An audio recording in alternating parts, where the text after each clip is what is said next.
I bet you didn't know about the deep-rooted tensions that led to the Biafran War. Une terre divisée, les germes du conflit. Veuillez vous abonner, liker la vidéo et laisser votre avis en commentaire pour soutenir la chaîne. Le Nigeria, une nation riche de cultures et de langues diverses, a obtenu son indépendance du régime britannique en 1960. Ce fut un moment de grande célébration et d'espoir pour l'avenir.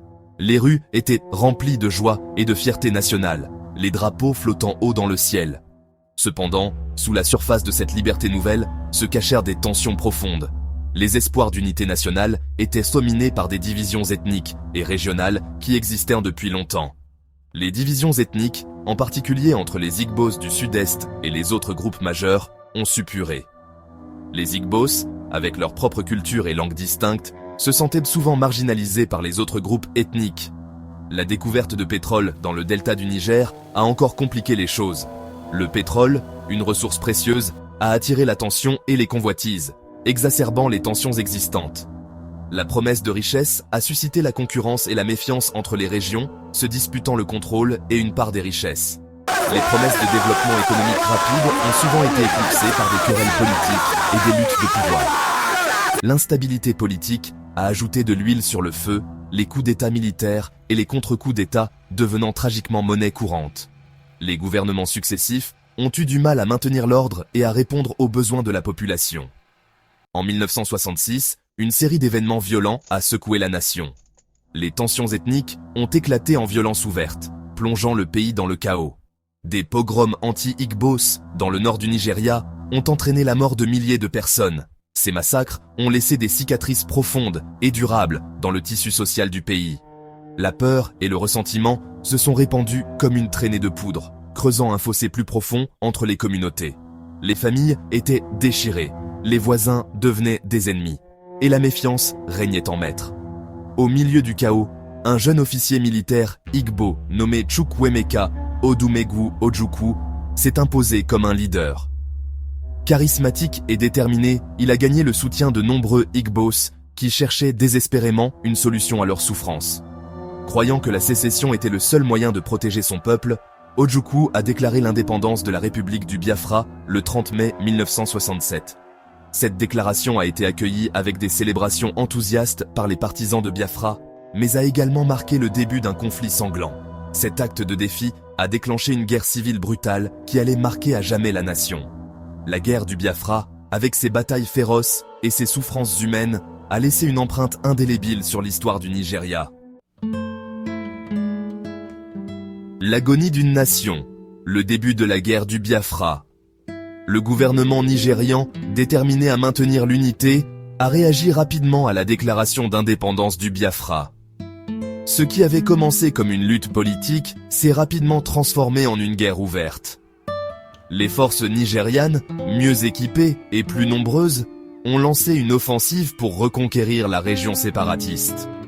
Le peuple biafrais, bien que surpassé en nombre, s'est battu farouchement pour sa survie. Ils ont défendu leur patrie avec détermination, employant des tactiques de guérilla et s'appuyant sur leur ingéniosité pour résister à la puissance de feu supérieure de l'armée nigériane. La guerre a fait rage, coûtant la vie à d'innombrables soldats des deux côtés. Des villes et des villages autrefois pleins de vie ont été réduits en ruines. Le conflit a piégé les civils dans un cauchemar, les forçant à fuir leurs maisons à la recherche de sécurité. Alors que les combats s'intensifiaient, le monde a été témoin du coût humain du conflit. Des images d'enfants biafrais affamés, leurs corps ravagés par la faim, ont choqué la conscience mondiale. La guerre du Biafra était devenue une catastrophe humanitaire. Un monde divisé, implication internationale dans la guerre du Biafra. La guerre du Biafra n'était pas simplement un conflit interne nigérian, elle a attiré des acteurs sur la scène mondiale.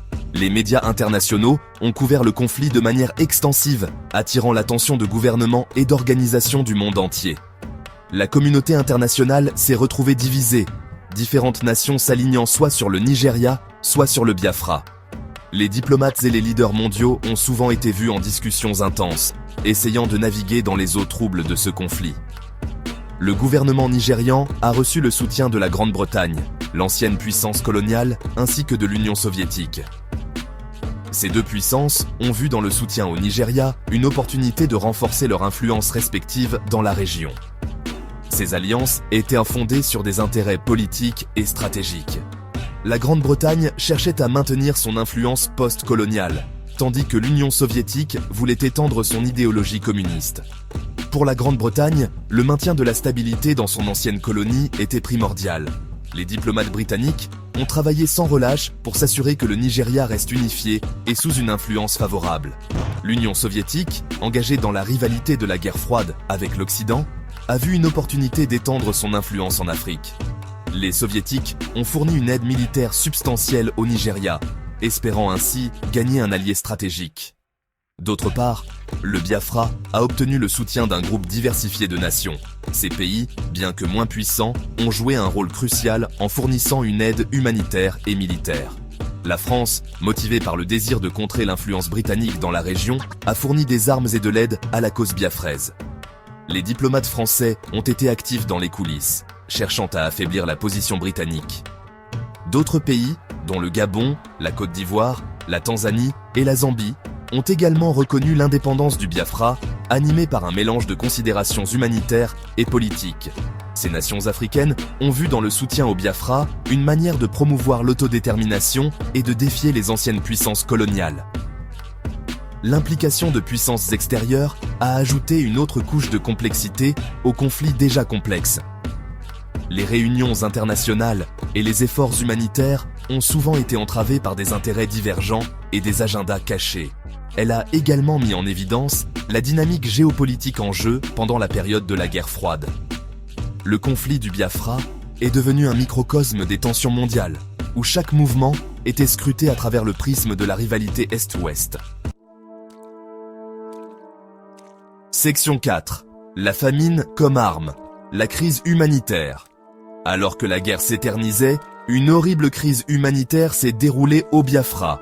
Le blocus de la région séparatiste par le gouvernement nigérian, visant à couper les approvisionnements aux forces biafraises, a eu un impact dévastateur sur la population civile. La nourriture, les médicaments et autres biens essentiels sont devenus rares. La faim a hanté le pays, laissant des millions de personnes vulnérables à la famine. Les images d'enfants émaciés au ventre distendu, les yeux creux de faim, sont devenues synonymes de la guerre du Biafra. Le monde a regardé avec horreur la crise humanitaire devenir incontrôlable. Des organisations humanitaires internationales, dont le tout nouveau Médecins sans frontières, se sont mobilisées pour apporter des secours à la population biafraise affamée. L'utilisation de la famine comme arme de guerre au Biafra a suscité l'indignation et la condamnation de la communauté internationale. Elle a également soulevé de profondes questions éthiques sur la conduite de la guerre et la responsabilité de protéger les civils pris dans les conflits.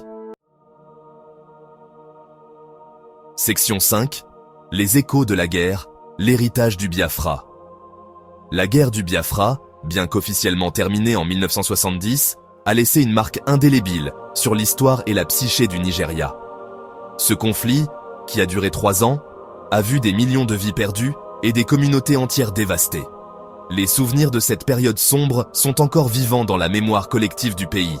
L'héritage du conflit continue de façonner le paysage politique, social et économique de la nation. Les politiques et les décisions prises aujourd'hui sont souvent influencées par les leçons tirées de cette guerre. Les générations actuelles et futures doivent comprendre l'impact durable de ce conflit pour éviter de répéter les erreurs du passé. Malgré la politique du gouvernement nigérian de « ni vainqueur ni vaincu », visant à promouvoir la réconciliation et l'unité nationale, les cicatrices de la guerre sont profondes. Les efforts de réconciliation ont été nombreux, mais les blessures émotionnelles et psychologiques persistent, nécessitant des initiatives continues pour guérir les divisions. Le peuple Igbo, qui a subi le plus gros du conflit, a été confronté à la marginalisation et à la discrimination dans les années qui ont suivi la défaite du Biafra. Leur résilience et leur capacité à reconstruire leur vie, malgré les défis, sont un témoignage de leur force et de leur détermination. La guerre a également révélé la fragilité de l'unité du Nigeria, mettant en évidence les profondes divisions ethniques et religieuses qui continuent de gangréner la nation. Ces tensions, bien qu'atténuées par des décennies de paix relative, restent une menace potentielle pour la stabilité du pays.